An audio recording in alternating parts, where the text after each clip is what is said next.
It is estimated that globally, countries lose $10 to $15 billion annually through illegal logging and associated trade. Recognizing the impact that this has on economies, the European Union in 2003 established its Forest Law Enforcement Governance and Trade Action Plan, EU FLEGT. An important aspect of this plan is the development of voluntary partnership agreements, VPAs, with timber-producing countries such as Guyana to ensure that only legally produced timber and timber products are exported to the EU. This is the first in a series of programs that will closely examine Guyana's engagement in the VPA process and support for the EU FLEGT Action Plan and what this really means for the forestry sector and Guyana as a whole.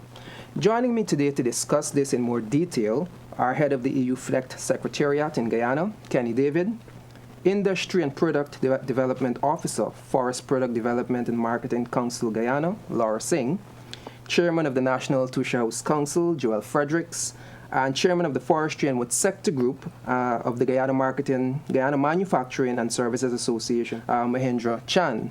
Mahendra Chan is also the General Manager of Barama Company Limited here in Guyana. Ladies and gentlemen, thank you for joining us. Welcome. Thank you. We have been hearing quite a lot about the EU FLEGT Action Plan over the last couple of years. This initial program is really geared towards bringing to the public's attention what this is really about, what it means, and what the voluntary partnership agreements in particular means, not only for persons operating in the forestry sector, but the country and the economy as a whole. What exactly is FLEGT? When we hear the word FLEGT, F-L-E-G-T, what does it mean? FLEGT means Forest Law Enforcement, Governance and Trade. And many times you will hear FLEGT VPA. It goes usually in combination. It generally is voluntary partnership agreement. So a lot of in our awareness and sensitization programs, many persons will see the acronyms FLEGT VPA. FLEGT VPA. And VPA, I've been reading, and over the last couple of years, the last 2 years in particular, the voluntary partnership agreements, there would have been consultations that would have been ongoing, particularly with persons living in far-flung areas, the hinterland community in particular. And it is all geared towards having them understand clearly what VPA means, what it is, how it affects them. Tell us about a bit about VPA itself. What does it mean? Particularly since Guyana is soon to sign on to this. If I may, the voluntary partnership agreement, as the name suggests, it is voluntary, and countries like Guyana would have indicated to the EU that we wish to get engaged in this sort of an agreement. But though it is voluntary, when you indicate, once you sign on to it, then it becomes mandatory. The idea really is that the EU, I think in a sense, that, doesn't want to force countries to get involved in it, but to say, listen, as a country, you're a sovereign, like Guyana, and you have the right to say whether or not you want to be part of this agreement. But as I said, once you have signed that agreement, it then becomes, as it were, law, and then you have to comply with what is in there. If I may add, though, I think sometimes people think that because it becomes law, that it is the EU trying to tell us what to do. But I think what is important to note is that because it is voluntary, because the country is sovereign, it is your laws and what do you see as being legal based on what is within your framework, and can you as a country comply with that. So at the end of the day, what you have is an agreement that you as a country can live up to, whatever has been written in that agreement. What are the different phases of this entire VPA process? Well, initially there is a negotiation phase, and that is really where you, as a country, you keep your stakeholders informed. You get a sense of what your stakeholders want to see as part of this agreement. And so Guyana is currently in that phase where we have been talking, even as you mentioned earlier, consulting with stakeholders across the length and breadth of Guyana, trying to get a sense of what they want to see as part of this agreement. When that negotiation phase would have ended, we then go to what we call the ratification stage, and that is where the legal minds then come together in both the EU and Guyana and ensure that the agreement, all the I's are dotted and the T's are crossed, as it were. And it is an agreement that both countries, or both the EU and Guyana, is happy with. Following that stage, you then go into what is referred to as the implementation phase. And really what that is to say, yes, what you have on paper, you are now able to put that out and make it work in country. And so Guyana is still in the negotiation phase. We're still talking to stakeholders. And hopefully shortly we can then move into the ratification, and then shortly thereafter the implementation phase. Who would be some of the key stakeholders that you're engaging at the moment in this aspect of the VPA process? Well, Chris, if I may step in here to answer that question. Understanding first and foremost, it's a bilateral trade agreement, and it's intended to serve that purpose of ensuring that there is legality within the trade of timber to the European Union. We would have had to go through a process of consultation in first, as Kenny mentioned, in deciding whether we want to pursue the FLEGT VPA process. And through that consultation, we were able to identify key stakeholders that would like to be part of this process. One particular group of keen interest is the indigenous people that are part of this process. So it's all-encompassing engagement with the intention of establishing or developing a trade agreement between two different sovereignties. What is good about this process of stakeholder engagement is that it's fully participatory. It does not exclude any interested stakeholder. It does not limit the level of interest that one can show. And I would dare say that we have gone at extreme lengths to engage with various groups, especially the communities, because we believe as a country and as a stakeholder grouping at the national level, we should be able to decide the path that we would like to pursue as it regards to the trade of legal timber. And it would, over time, see the involvement of even more stakeholders, because here when we speak, we're not just talking of stakeholders at the local level, but even at the international level. So I would say a process that is very open, transparent, and participatory is the only mechanism that would be promoted by the FLEGT VPA process.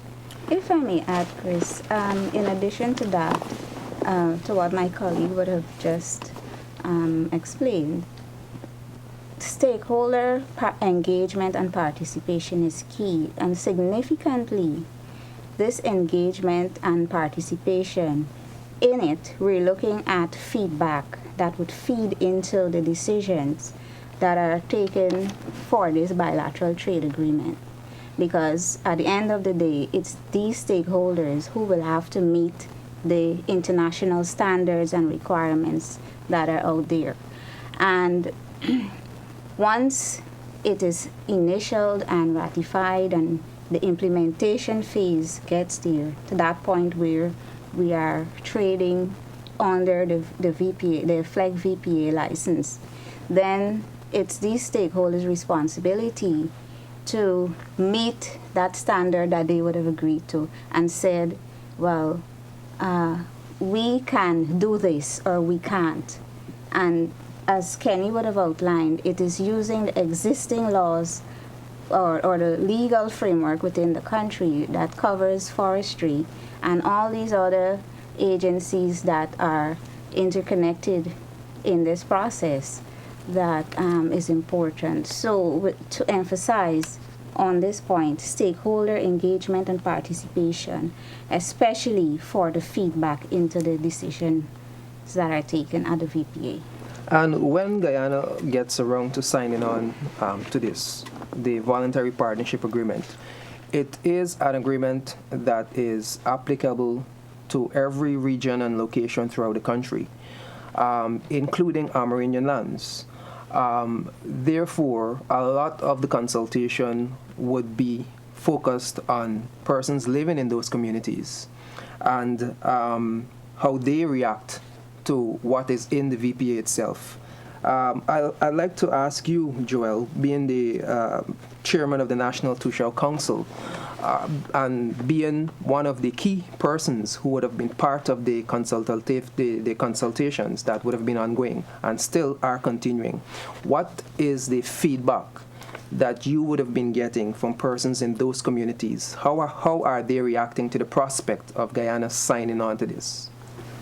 Okay, thank you. I just want to go back a little and share about the National Toshao Council involvement on the EU FLEGT initiative. The National Toshao Council, it represents a broad area in every region, because it's not the executive alone, it's the National Toshao Council. It's every Toshao from every region is part of the National Toshao Council.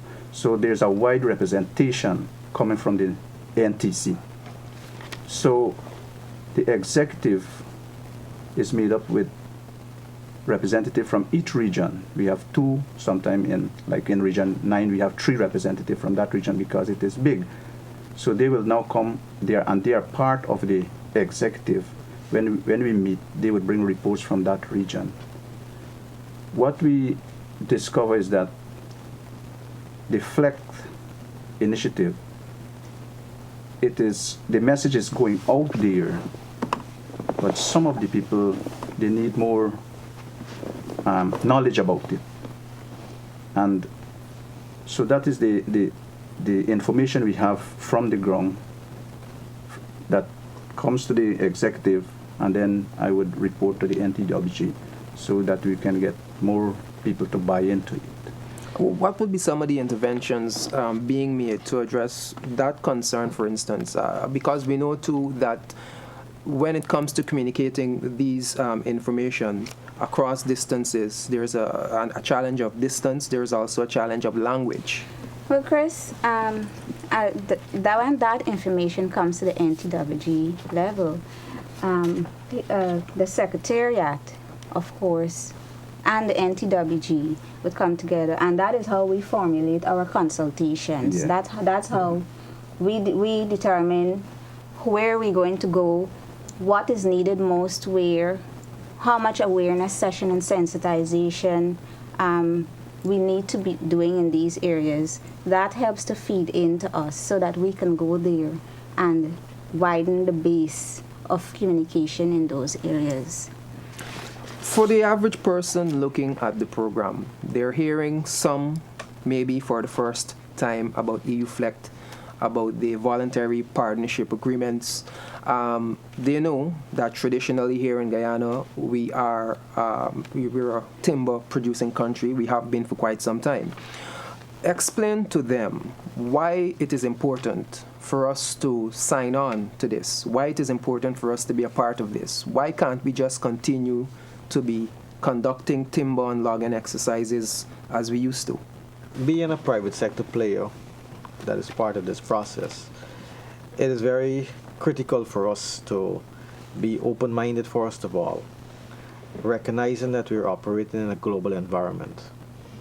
Secondly, recognizing that the management of the forests worldwide is of significance to the global community. And just like any other natural resources, there are many concerns over the responsible management of those resources. And it is this kind of sensitization that affixes itself to timber worldwide. And as a country, knowing that this is one of our major natural resources and export commodity, it would be foolish of us not to want to be part of this process. Because as it is today, it's probably around 10% of our export market that goes towards the European region. However, it is not limited there. The world over has a chain of supply which could end up, everything that we export from Guyana could pass through the hands of another country, another region, who then has to trade with Europe with the same raw material, using the same raw material in their product, such as furniture and other components, wood components. So it's a cycle in a sense, and Guyana has always prided itself in attaining high standards of sustainable forest management. Legality is a component of that.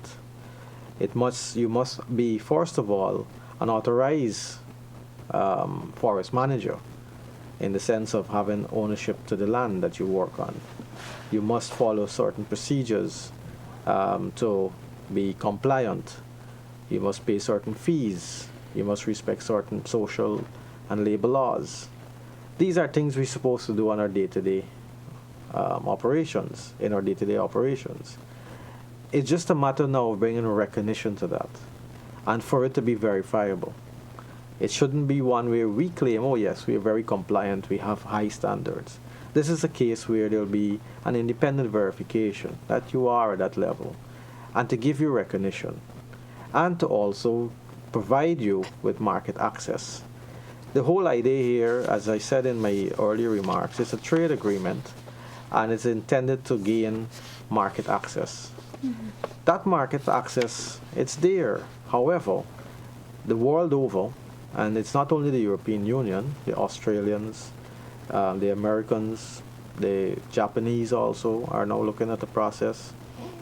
They're looking at due diligence, because they do not want to contribute to any malpractice in managing the natural resources of any country, and therefore they're putting due diligence process in place to verify legality. Many of us may remember the big issue about blood diamond. Diamond, of course, is not a renewable resource, but timber is. Therefore, we have the opportunity to manage it for many generations to come. And it's our systems that we have here locally that will be used as the benchmark.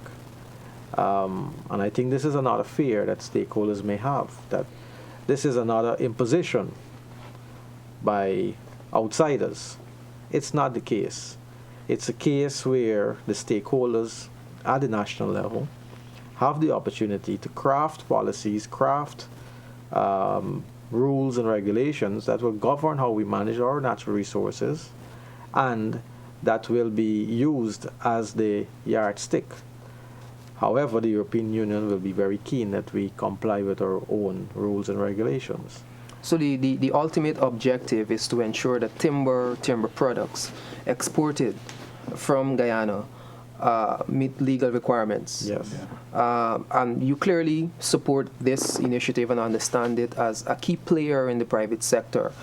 Joel, I would like to ask you, the feedback that you would have been getting from persons in these hinterland communities that are themselves engaged in logging, do they fully understand the potential benefits of signing on to this? Because if the logging is not legally conducted, you can't export these products to the European Union, to countries in the EU. Do they fully understand the ramifications of this? Well, I would say yes, because presently those villages who are involved in logging, they are following the GFC guideline, right? So it's the same guideline for the EU FLEGT, just little more enforcement on it. So they fully understand the guidelines. Tell us a bit about the National Technical Working Group. We have been mentioning it since we started to talk, and the NTWG is playing an integral role in this entire process. In fact, 3 of you are part of that group itself. So tell us a bit about the group. What's its role? I think it was recognized from the very outset that because of the nature of the process, you wanted stakeholders to be involved at every level, and you needed to have a sort of a multi-stakeholder group if you're going to take a process of this nature forward, because you have so many different stakeholders that are involved that if you try to limit who is involved, maybe the outcome is not going to be best for everybody. So it was from that understanding that the technical working group, the national technical working group, as we refer to it as, was sort of put together. And what it sought to do is, even as Neil mentioned, try to get some of the key players to sit at a common table. So private sector, public, civil society, but also in its design to ensure that those who sat at the table had some sort of connection with a larger grouping of people as well. So, for example, as the NTC chair mentioned, Mr. Fredericks, that where he sits, the connection he has is really at the national level with all the other Toshaos out there. Even as Mr. Chan, again, a lot of people are sort of part of the grouping that he sort of oversees. So that I think was strategically done so that you have a lot of feedback coming to the NTWG at the common table. And so the technical working group is really just that group of people. I think it's and rather it is 13 members. To add also, there are also some constituency groups that also meet. So it's just a technical working group, but you have like a separate government group, you have a separate private sector group, and they can also have further discussions on key aspects that affect them under the VPA. And then that feeds also into the larger national technical working group. So it's really just a very neat little way, I think, of trying to ensure that as far as possible, as Laura mentioned, that you get the views of the stakeholder coming to the table. Who are the key stakeholders or members of this working group? We know that the National Toshao Council is part of that, playing a major role, the private sector. Who else would be part of this group? The Guyana Revenue Authority is also a very, very key player because the customs, when it comes to exports, has a very key role to play in all of this.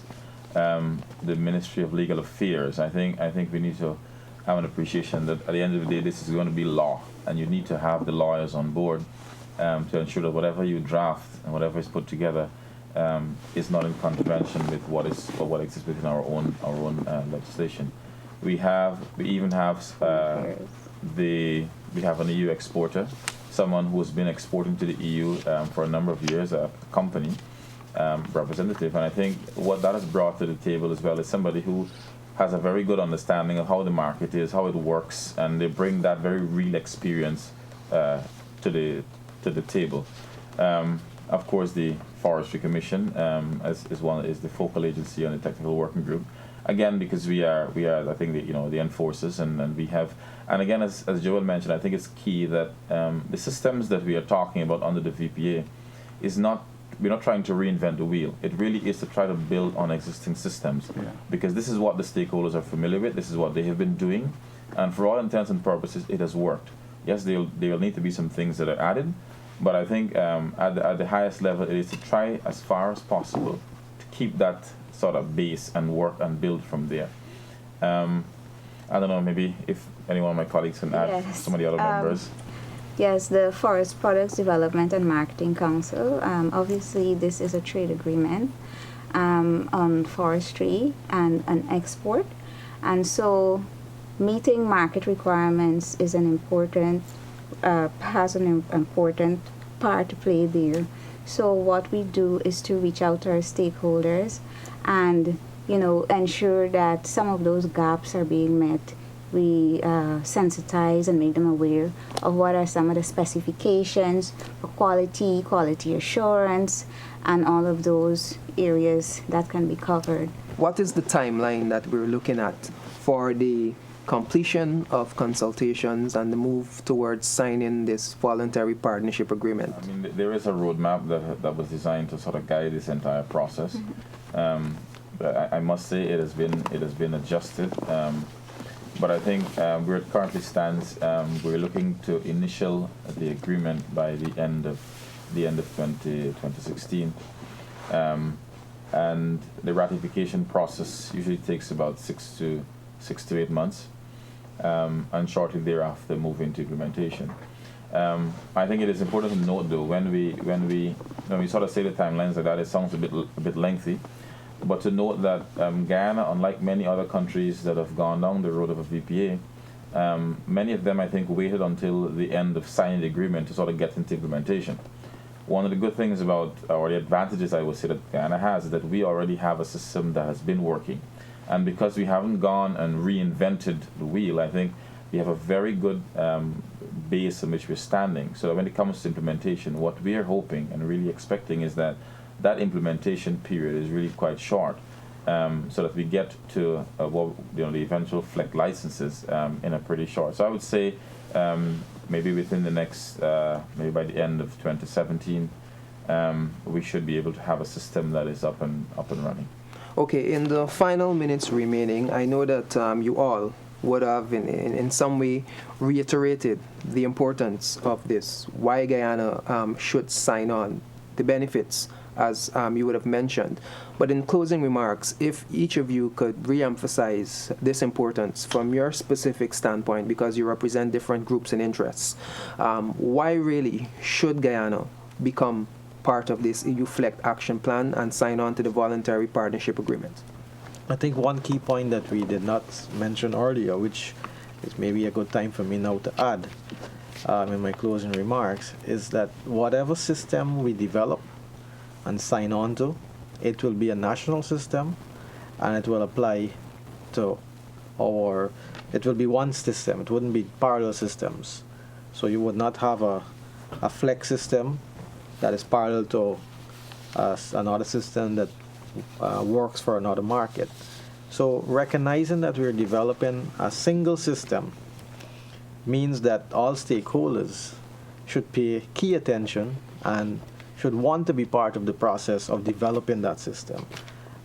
So it is not one where you can sit back idly and say, I am not in that 10% market, so I am comfortable where I am. No, it will have an impact on you, because at the stage of implementation, you will find yourself lagging behind in terms of compliance.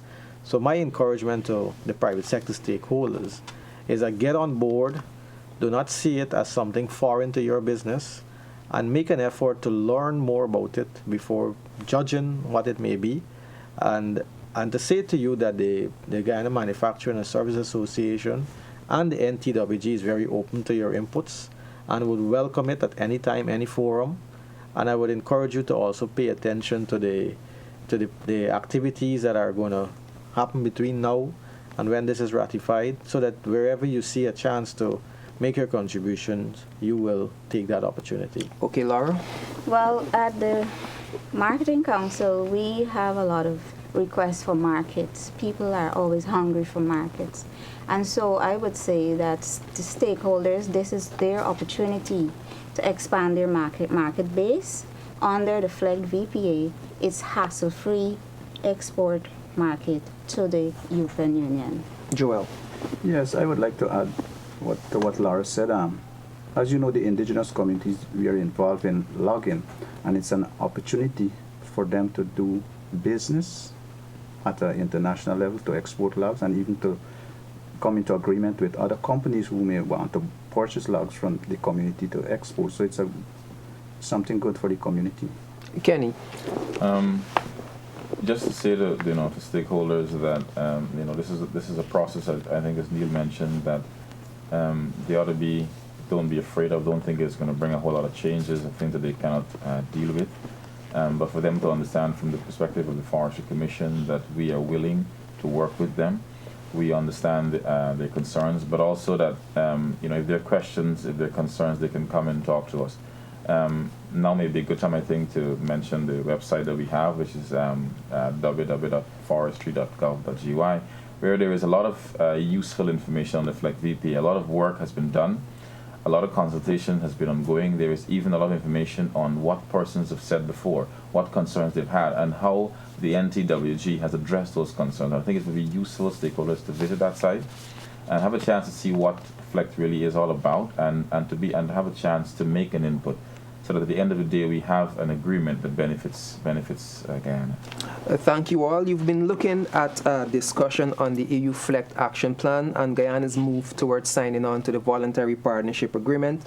We have been discussing this today with head of the EU FLEGT Secretariat here in Guyana, Kenny David, Industry and Product Development Officer, Forest Product Development and Marketing Council Guyana, Laura Singh, Chairman of the National Toshao Council, Joel Fredericks, and Chairman of the Forestry and Wood Sector Group of the Guyana Manufacturing and Services Association, Mahendra Chan. Do join us again for our next program, where we will get into much more detail as to what the EU FLEGT Action Plan, as well as the Voluntary Partnership Agreement means for the sector and for Guyana as a whole. Thank you again for joining us, and thank you for coming in. You're welcome. Thank you.